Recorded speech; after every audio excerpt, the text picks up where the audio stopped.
Alright, so magandang buhay mga buddy. So samahan niyo ako ngayon. Papunta na naman tayo sa ating bisyo.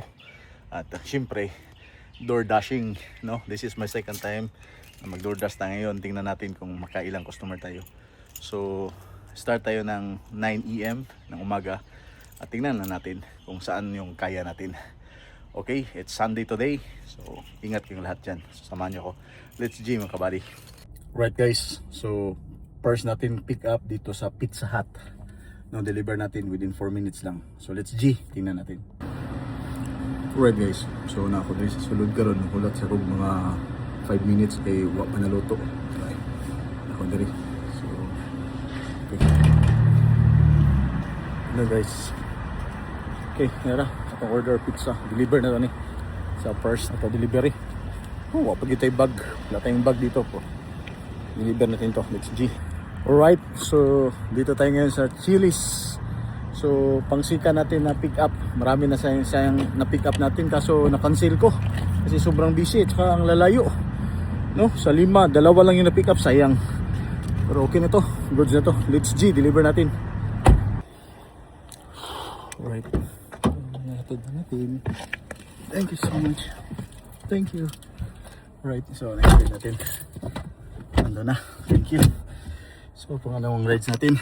God bless. Thank you. Whew. Nahirapan ako guys. Daming nasasayang na booking. Pang 7 na sana na sa akin yun kaso wala. Sige lang, it's okay.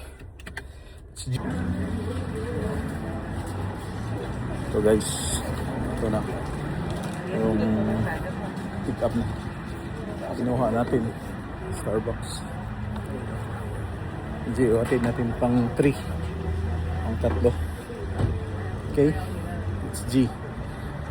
Okay, atid natin to. Right guys, so na-deliver na sin natin dito. Pang 4 na delivery. Okay, so ayos yung bahay na yan ay. So Starbucks yun. So find na naman tayo na uli. Let's go. Pero medyo gutom na kasi alauna na. Pero tingnan pa natin kung may kuha ba tayo ng booking. Okay. Oh, grabe. Thank you Lord. Ito paano, nasayang yung iba pero okay lang. Let's see. Alright guys, pang 5 natin. Tidis Pizza. Ayan ah. So, pang 5 natin yan. Oh, grabe. Oh, pang 4 pala. Sorry. Pang 4 out of 8. Sus, kalahati lang tayo. Sayang, pero sige lang. Tapos pagkatapos nito, kain muna tayo kasi gutom na. Let's G. Alright guys, ito na. Tidis Pizza. Grabe ang ingay dito. Hatid na natin to. Let's G.